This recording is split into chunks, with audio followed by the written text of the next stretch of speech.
Welcome to 95 news. ప్రతిక్షణం ప్రజాక్షేమం కోసం bulletin ముందుగా హెడ్లైన్స్ చూద్దాం. జగిత్యాల జిల్లా కేంద్రంలోని మాతా శిశు కేంద్రాన్ని ఆకస్మికంగా తనిఖీ చేసిన మంత్రి హరీష్ రావు. సూపరింటెండెంట్ లేకపోవడంతో అసహనం.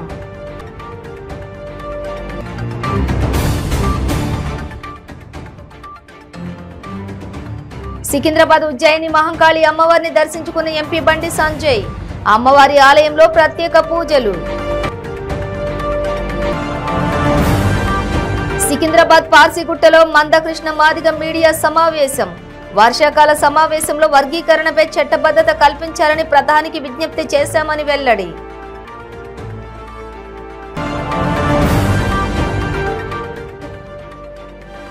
ప్రొద్దుటూరు వైవీఎస్ మున్సిపల్ హైస్కూల్లో టీచర్ కు పేరెంట్ కు మధ్య ఘర్షణ. మాటా పెరిగి ఒకరినొకరు కొట్టుకున్న వైనం. ఇక డీటెయిల్స్ చూస్తే వైద్య ఆరోగ్య శాఖ మంత్రి హరీష్ రావు జగిత్యాల జిల్లా కేంద్రంలోని మాతా శిశు కేంద్రాన్ని ఆకస్మికంగా తనిఖీ చేశారు. రోగులను కలిసి వైద్యం ఏ విధంగా అందుతుందని ఆరా తీశారు. మాతా శిశు కేంద్రంలోని సూపరింటెండెంట్ రాములు లేకపోవడంతో మంత్రి అసహనం వ్యక్తం చేశారు. ఆసుపత్రిలో సిబ్బంది సరిగా లేకపోవడంతో డ్యూటీ టైంలో ఎక్కడికి వెళ్లారని ప్రశ్నించారు.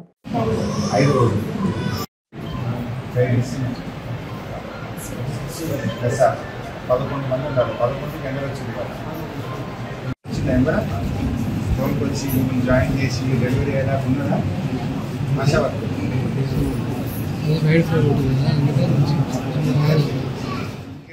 సికింద్రాబాద్ ఉజ్జయిని మహంకాళి అమ్మవారిని ఎంపీ బండి సంజయ్ కుమార్ దర్శించుకున్నారు. ఆయనకు ఆలయ సిబ్బంది ఘన స్వాగతం పలికారు. మహంకాళి అమ్మవారి ఆలయంలో ప్రత్యేక పూజలు నిర్వహించారు.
ప్రసిద్ధిగాంచింది, ప్రాముఖ్యమైనది, శక్తివంతమైనది.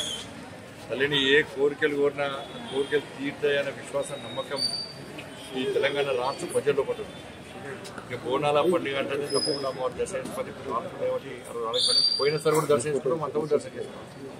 కానీ మైండ్లో ఒకటి అమ్మవారు ఇంకా దర్శనం చేసుకోవాలన్న ఫీలింగ్ ఉండే, ఒక టెన్షన్ ఉండే. అందుకే దేవుని దర్శనము తల్లివారు అమ్మవారు స్వామివారు వారి ఆదేశం ప్రకారం మాత్రం పోవాల్సి ఉంటుంది. అందుకే తల్లి ఆదేశం వచ్చింది, వాళ్ళ తల్లి పిలుపు వచ్చింది. ఆ తల్లి ఆశీర్వాదం కోసం ఈరోజు రావడం జరిగింది. చాలా సంతోషం అనిపించింది. ప్రజలందరూ కూడా అన్ని కష్టాలు తొలగిపోయి సుఖ సంతోషాలతో ఒక ప్రశాంతమైన జీవితం గడపాలని చెప్పి, ఆరోగ్యాలతో జీవితం గడపాలని చెప్పి, వాళ్ళు అనుకున్న పనులు నెరవేరని చెప్పి మనస్ఫూర్తిగా అమ్మవారిని వేడుకోవడం జరిగింది. అందరూ సంతోషంగా ఉండాలని చెప్పి కోరుకుంటున్నాం.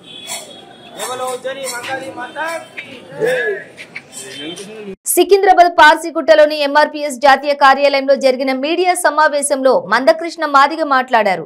3 నెలలుగా దక్షిణాది రాష్ట్రాలలో తిరగడం జరిగిందని, వరంగల్లో ప్రధాని మోదీని కలవడం జరిగిందన్నారు. వర్గీకరణకు ఏమాత్రం అనుకూలంగా ఉన్నా వర్షాకాల సమావేశంలో చట్టబద్ధత కల్పించాలని ప్రధానికి విజ్ఞప్తి చేశామన్నారు. సామాన్య కార్యకర్త నుండి ప్రధాని వరకు వర్గీకరణకు అనుకూలమని చెబుతున్నారని, కానీ బిల్లు ఎందుకు ప్రవేశపెట్టడం లేదని ప్రశ్నించారు.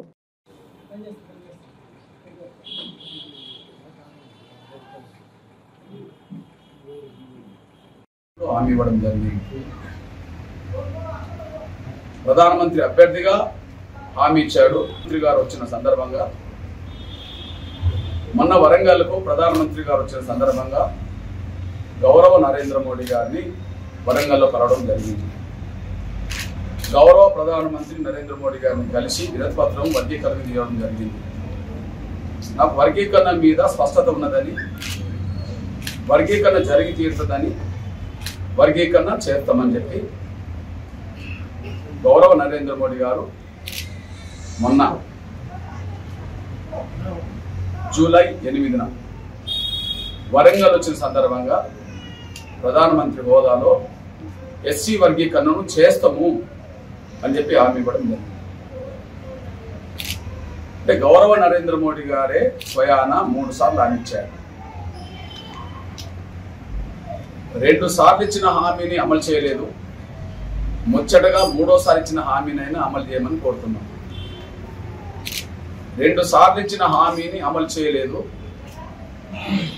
ముచ్చటగా 3వసారి ఇచ్చిన హామీనైనా గౌరవ ప్రధానమంత్రి నరేంద్ర మోడీ గారు ఇచ్చిన హామీ కట్టుబడి పార్లమెంట్లో బిల్లు ప్రక్రియ పూర్తి చేయాలని కోరుతున్నాను.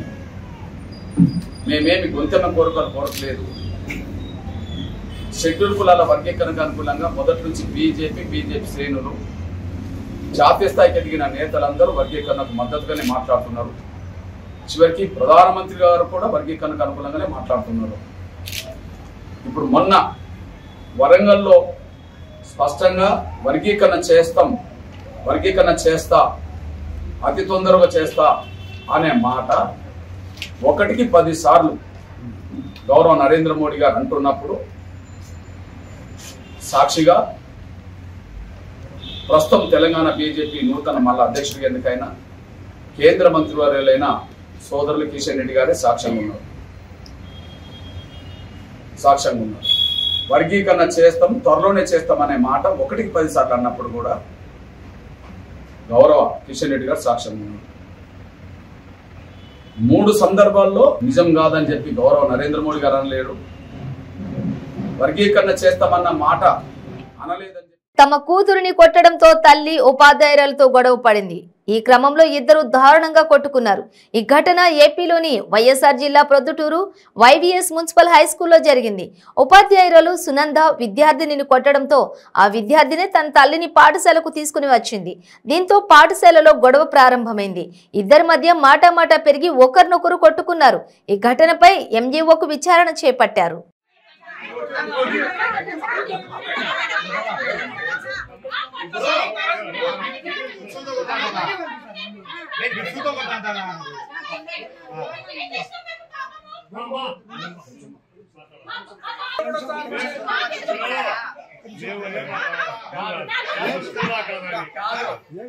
నువ్వు పేరెంట్ కొట్టచ్చా? నువ్వు పేరెంట్ అంటున్నావు కదా, టీచర్ని కొట్టచ్చా అంట. నువ్వు నీ కూతురు సూతో కొడతా అంటే ఊరుకుంటారా టీచర్లు? క్లాస్ లో కన్నా నువ్వైతే టీచర్ని కొట్టచ్చు.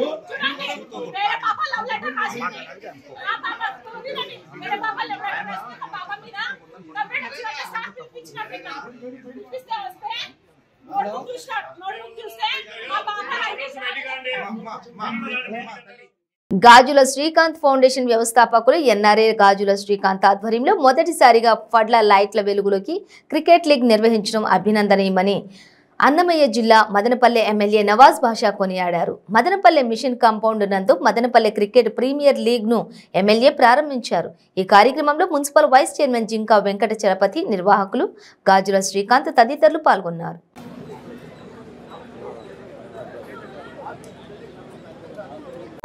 ప్రతి సంవత్సరం ఒక టోర్నమెంట్ చేయాలని కోరిక. ఎస్పెషల్లీ యుఎస్లో ఉన్నా కూడా మన మనసంతా ఇక్కడే ఎప్పుడు ఉంటుంది. నాకు తెలిసి నేను ఒక్కడే కాదు, ఎవరైతే బయట ఉన్నారో ప్రతి ఒక్కరి పరిస్థితి అదే. సో ఈసారి మదనపల్లిలో గురంగడ్కి కంటే ఇంకా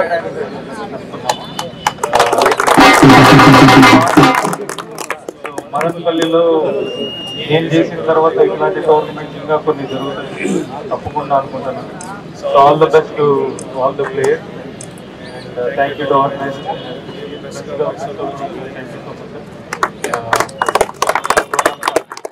విద్యుత్ ఛార్జీలు తగ్గించాలని కర్నూలులో పట్టణ పౌర సంక్షేమం సంఘ నాయకులు ధర్నాకు దిగారు. సర్దుబాటు ఛార్జీల విధానం రద్దు చేయాలని, ట్రూ యాప్ సర్దుబాటు ఛార్జీల వసూలు నిలుపుదల చేయాలని కోరారు.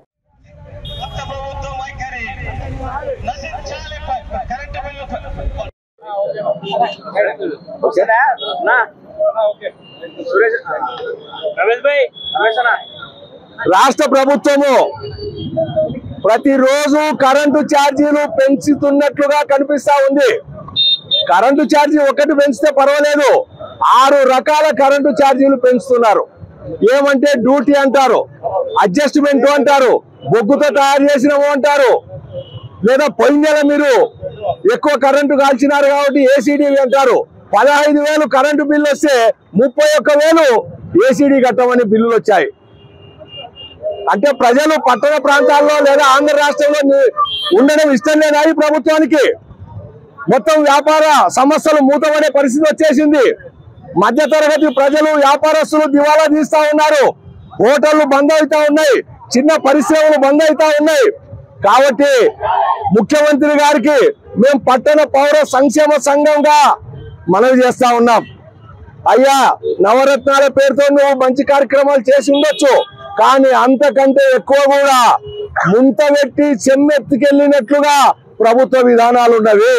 వెంటనే అదనంగా వేసే 6 రకాల కరెంటు ఛార్జీల భారాన్ని రద్దు చేసుకోవాలని చెప్పి ప్రభుత్వానికి మేము మనవి చేస్తా ఉన్నాము. లేకపోతే గత ప్రభుత్వానికి పట్టిన గతే ఈ ప్రభుత్వానికి కూడా పడుతుందని చెప్పి పట్టణ పౌర సంక్షేమ సంఘంగా హెచ్చరిస్తా ఉన్నాం. బులెటిన్లో షార్ట్ బ్రేక్ తీసుకుందాం. ಕೆಂಪು ರುಬಿ, ಮುತ್ಯಂ ಪೆರ್, పగడం కోరల్, పచ్చ ఎమరాల్, కనకపుష్య రాగం ఎల్లో సఫైర్, వజ్రం డైమండ్, నీలం బ్లూ సఫైర్, గోమేధికం హెసోనైట్, వైఢూర్యం క్యాట్సైట్. రత్నాల్లో మహత్యం ఏమిటి? రత్నం పెడితే తలరాత మారుద్దా? రత్నం మారితే రంగు పడుద్దా? రత్నం మహత్యం త్వరలో మీ 95 న్యూస్ ఛానల్లో. మీ జాతకం బాగాలేదని ఇబ్బంది పడుతున్నారా? మీరు అనుకున్న పనులు జరగడం లేదా? నిత్యం సమస్యలతో సతమతమవుతున్నారా? మరి ఇంకెందుకు ఆలస్యం? మీకు జాతక రత్నాలపై నమ్మకం ఉంటే మీ జాతకం ప్రకారం జ్యోతిష్యుడు చెప్పిన సర్టిఫైడ్ నవరత్నాల కోసం వెంటనే సంప్రదించండి. సంప్రదించవలసిన address SK jewellers, Ramnagar, Hyderabad. Number 9640261234. మీ పెళ్లి రోజు, పుట్టినరోజులు, మరే ఇతర శుభ కార్యక్రమాలకైనా మీ బంధువులకు, శ్రేయోభిలాషులకు శుభాకాంక్షలు చెప్పాలనుకుంటున్నారా? మీ ఇంట్లో జరిగే శుభకార్యాలను టీవీలో చూడాలనుకుంటున్నారా? అయితే ఆలస్యం ఎందుకు? 95 న్యూస్ అందిస్తుంది మీకు ఆ అద్భుతమైన అవకాశం. ఆలస్యం ఎందుకు? స్క్రీన్ పై కనిపించే ఈ నంబర్కు వెంటనే డయల్ చేయండి. మీరు చెప్పే శుభాకాంక్షలు ప్రత్యక్ష ప్రసారంలో చూడండి. మీరు డయల్ చేయవలసిన number 9912696750. Welcome back to 95 news. కూతురు ఎంగేజ్మెంట్ అయిన నేపథ్యంలో భార్యను చంపాడు ఓ భర్త. ఈ సంఘటన కర్నూలు జిల్లాలో చోటు చేసుకుంది. తుగ్గలి మండలం రాంపురంలోని భార్యను గొడ్డలితో నరికాడు భర్త వెంకటేష్. దీంతో అక్కడికక్కడే భార్య పద్మావతి మృతి చెందింది. కూతురికి వివాహం నిశ్చయం చేసిన భార్య తన అన్న కుమారునితో పంపిందనే అనుమానంతో భార్యను గొడ్డలితో నరికాడు భర్త వెంకటేష్. రాత్రి పడుకుని ఉండగా భార్యను గొడ్డలితో నరికాడు. ఈ సంఘటనపై కేసు నమోదు చేసుకున్న పోలీసులు దర్యాప్తు చేస్తున్నారు.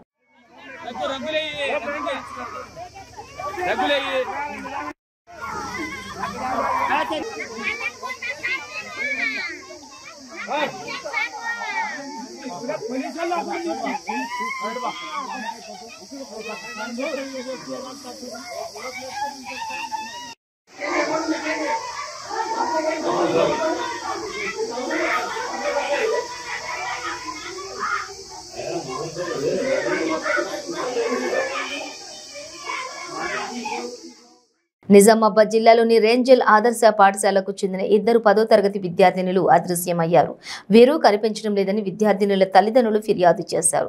దీంతో పోలీసులు కేసు నమోదు చేశారు. 2 విద్యార్థినులు పాఠశాలకు వెళ్తున్నట్లు చెప్పి ఇంటి నుంచి వెళ్లారు. అయితే సాయంత్రం ఇంటికి తిరిగి రాకపోవడంతో ఆందోళనకు గురైన తల్లిదండ్రులు పాఠశాల వద్దకు వెళ్లారు. విద్యార్థినులు పాఠశాలకు రాలేదని తెలియడంతో వారి కోసం వెతికారు. ఆచూకీ లభించకపోవడంతో పోలీసులకు ఫిర్యాదు చేశారు. అయితే గ్రామానికి చెందిన 2 వ్యక్తుల ద్విచక్ర వాహనాలపై విద్యార్థినులు వెళ్లినట్లు ప్రత్యక్ష సాక్షులు పోలీసులకు సమాచారం అందించారు. దీంతో ఆ వ్యక్తులు ఎవరు, ఎక్కడికి వెళ్లారు అనే విషయాలపై పోలీసులు ఆరా తీస్తున్నారు.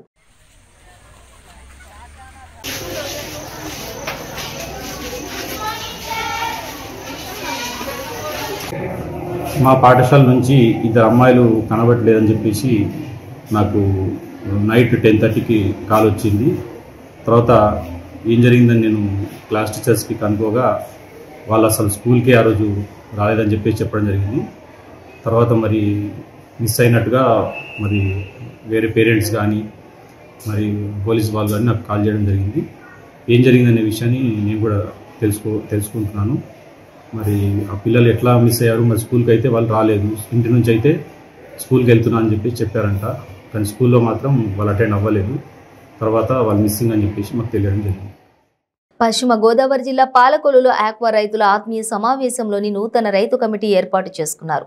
కేంద్ర రాష్ట్ర ప్రభుత్వాల నుండి గత ప్రభుత్వాలు కానీ ప్రస్తుత ప్రభుత్వం కానీ ఆక్వా రైతులకు ఏ విధంగా లబ్ధి చేసింది లేదని, కేంద్ర రాష్ట్ర ప్రభుత్వాలకు ఆక్వా రంగం ద్వారా అధిక శాతంలో పన్నులు కడుతుంటే రైతులు నష్టపోతున్నా ప్రభుత్వాలు పట్టించుకోవడం లేదన్నారు. రొయ్యలకు మార్కెట్ రేట్ లేక ఫీడ్ ధరలు ఖర్చులు పెరిగిపోయాయన్నారు. రైతులు తీవ్ర ఇబ్బందులు ఎదుర్కొంటున్నామన్నారు.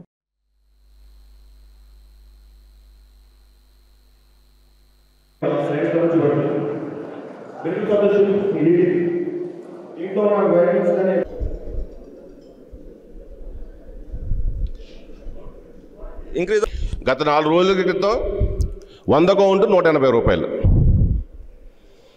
అది కూడా ఏంటి, 3 టన్నులు సరుకుంటేనే కానీ మనకి లారీ పంపడం.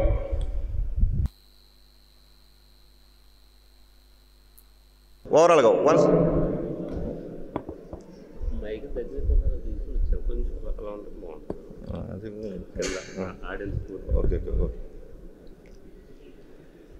మనకు దొరికేది ఫామ్ గేట్లో ఒక ఫ్యామిలీకి దొరికేది 350 రూపాయల్లో మంచి ఫుడ్ దొరుకుతుంది. అట్లీస్ట్ మనం పట్టినప్పుడు, మన చెరువులు రైతు పట్టినప్పుడు మళ్ళీ సమస్యల్ని మన కల్చర్లో అధిగమిస్తుంటే ధరలు ఉండలేదు. ధరలు నిలబడాలంటే ఈ కుడారిలో పంట ఎక్కువ పండుతుంది, వేరే చోట ఎక్కువ పండుతుంది అని చెప్తున్నారు. ఇప్పుడు ఏదైతే మేము రైతులందరం కలిసి ఈ యొక్క మీటింగ్ ఎలా చేసుకున్నామో, ఇందులో మేము ఇప్పుడు ఈ నియోజకవర్గం నుంచి ఒక కమిటీ, అలాగే వీరవాసరం, అలాగే భీమవరం నుంచి ఇలా కమిటీ కింద ఏర్పడి దాంట్లో ముఖ్యమైన వాళ్ళు కొంతమంది 15 మంది, అలాగే ఈస్ట్ గోదావరిలో ఎన్నైతే మనకి అక్కడ సంఘాలు ఉన్నాయో ఆ సంఘం నుంచి ముఖ్యమైన కమిటీ సభ్యులు, అలాగే కృష్ణా జిల్లా ఎవరున్నారో తీసుకుని మేము అందరం కలిసి ఒక మెమోరాండం తయారు చేస్తాం, ఒక కార్యాచరణ తయారు చేస్తాం. కేంద్రానికి ఇంత ఆదాయం సమకూర్చే, మాదద్రవ్యం సమకూర్చే కేంద్రం పట్టించుకోవట్లేదు. రాష్ట్ర ప్రభుత్వానికి మరి ఎంత ఆదాయం వస్తుందో, మరి ఏం బెనిఫిట్ ఉందో రాష్ట్ర ప్రభుత్వం కూడా దీని మీద పట్టించుకోవట్లేదు. అలాగే దీని మీదే, ఈ ఆక్వా మీదే బతుకుతున్న ఫీడ్ కానీ, ప్రాసెసింగ్ కానీ, యాచరీస్ కానీ ఇవి కూడా ఎవరు పట్టించుకోవట్లేదు. వీళ్ళందరూ పట్టించుకోవడానికి ఈ ఒక మెమోరాండం తయారు చేసి ముందు గవర్నమెంట్ని కలుస్తాం, అలాగే వీళ్ళందరినీ కూడా కలిసి ఒక తేదీ ప్రకటిస్తాం. ఈ తేదీ లోపల మీరందరూ ఒక సమావేశం ఏర్పాటు చేసి మీరు కార్యాచరణ రావాలి. టైం పెట్టి మేము పెట్టినా సరే, వాళ్ళు కనుక మమ్మల్ని కేకేసి ఈ సమావేశం రండి నుంచి వాళ్ళు పెట్టినా సరే, ఎవరు ఎలాగైనా పర్వాలేదు, ఒక డేట్ ఫిక్స్ చేసుకుని ఆ డేట్కి మేము సమావేశం అవుతాం. అంబేద్కర్ కోనసీమ జిల్లా రాజోలు మండలం శివకోడులోని ఆక్వా చెరువులో బోర్లోంచి గ్యాస్ అగ్నికీలలు ఎగిసిపడుతున్నాయి. స్థానికులు ఇచ్చిన సమాచారంతో ఓఎన్జీసీ అగ్నిమాపక సిబ్బంది, ప్రభుత్వ అగ్నిమాపక సిబ్బంది రంగంలోకి దిగారు. గ్యాసు అగ్నికీలలు గంట నుంచి ఉధృతంగా ఎగిసిపడటంతో ఏ విధంగా అదుపులోకి తీసుకురావాలనేది సమాలోచనలు చేస్తున్నారు. చెరువులకు సుమారు 600 మీటర్ల దూరంలో డ్రైవెల్ ఉండటంతో అక్కడున్న పైప్ లైన్ నుండి లీకేజీ ఏర్పడి ఉంటుందని గ్రామస్తులు అనుమానం వ్యక్తం చేస్తున్నారు. ఆక్వా చెరువుల వద్ద ఉన్న బోర్లో ఉన్న సబ్మెర్సిబుల్ పంపును ఆన్ చేయడంతో ఒక్కసారిగా గ్యాస్ మంటలు ఎగిసిపడి మంటలు చెలరేగటంతో భయాందోళనలు గ్రామస్తులు ఉన్నారు. ఓఎన్జీసీ సిబ్బంది, ఫైర్ సిబ్బంది సంఘటనా స్థలానికి చేరుకుని పరిస్థితిని నర్సాపురంలో ఉన్న డిజాస్టర్ మేనేజ్మెంట్కి టీంకి సమాచారం చేరవేయడంతో వారు ఘటనా స్థలికి చేరుకున్నారు.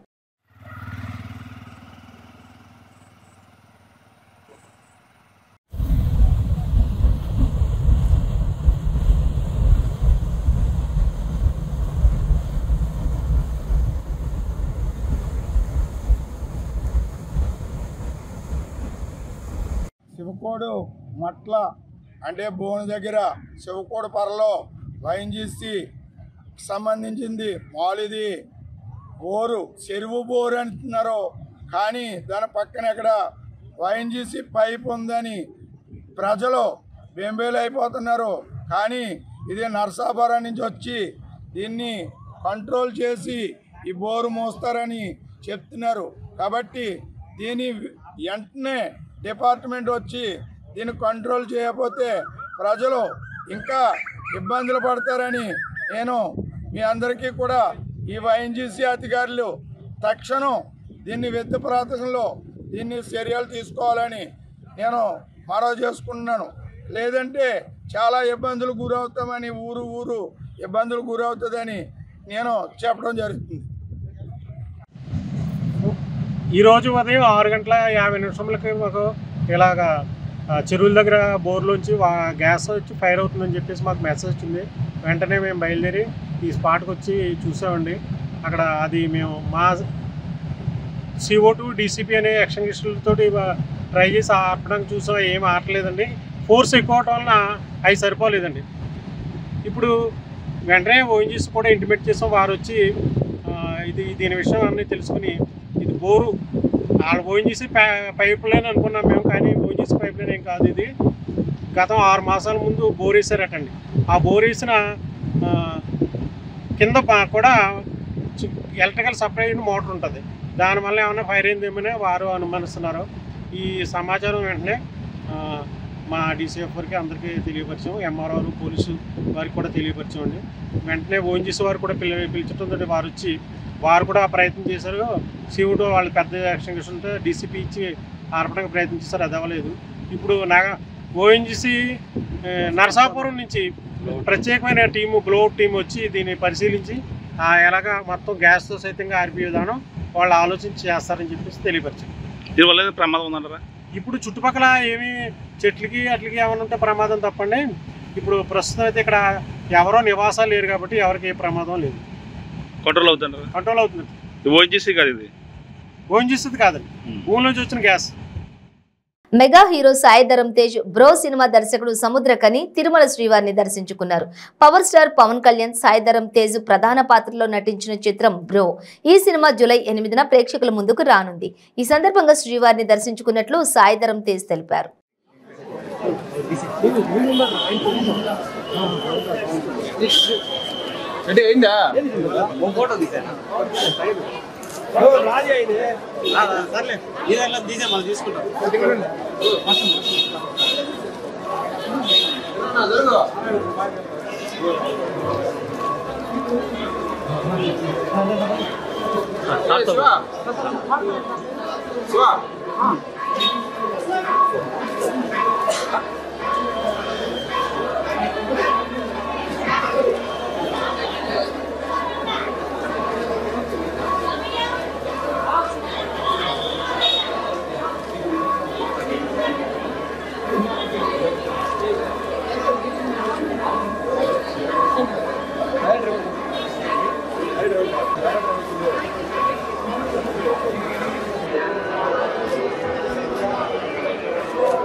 సార్ ఒక్క నిమిషం సార్.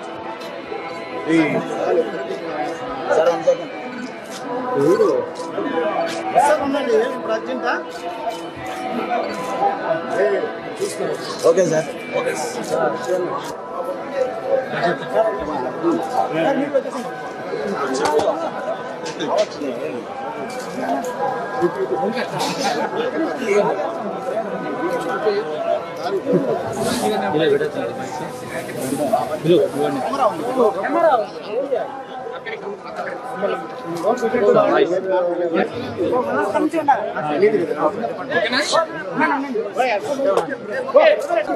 వెనకాల దొయ్యండి, వెనకాల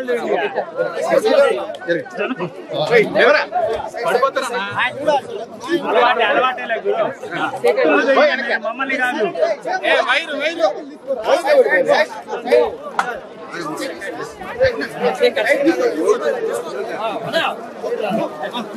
సాయి గారు నేరుగా వచ్చేయండి.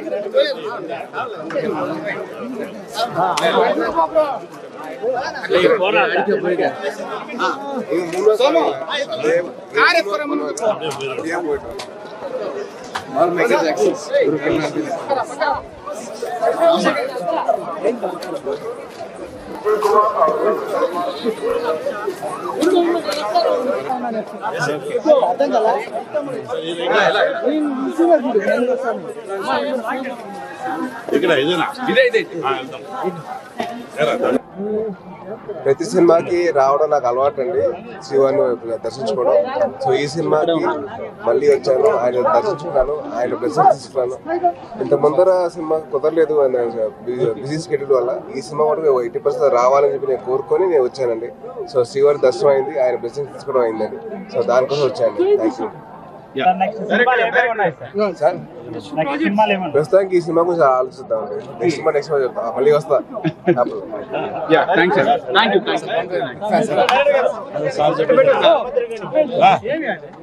చాలా సంతోషంగా ఉంది. తమ్ముడితో కలిపి ఫిల్మ్ చేశాను. ఆ ఫిల్మ్ సక్సెస్ కోసం దేవుడిని ప్రే చేసుకున్నాను. ఫిల్మ్ చాలా బాగా వచ్చింది. మా బిగ్ బ్రో కళ్యాణ్ సార్ ఎక్స్ట్రాడినరీగా చేసుకున్నాను. Success will meet. తర్వాత బులెటిన్ ముగించే ముందు హెడ్లైన్స్ మరోసారి. జగిత్యాల జిల్లా కేంద్రంలోని మాతా శిశు కేంద్రాన్ని ఆకస్మికంగా తనిఖీ చేసిన మంత్రి హరీష్ రావు. సూపరింటెండెంట్ లేకపోవడంతో అసహనం.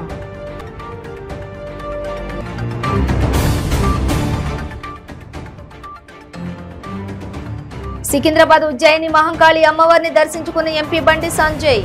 అమ్మవారి ఆలయంలో ప్రత్యేక పూజలు. సికింద్రాబాద్ పార్సిగుట్టలో మందకృష్ణ మాదిగ మీడియా సమావేశం. వర్షాకాల సమావేశంలో వర్గీకరణపై చట్టబద్ధత కల్పించాలని ప్రధానికి విజ్ఞప్తి చేశామని వెల్లడి.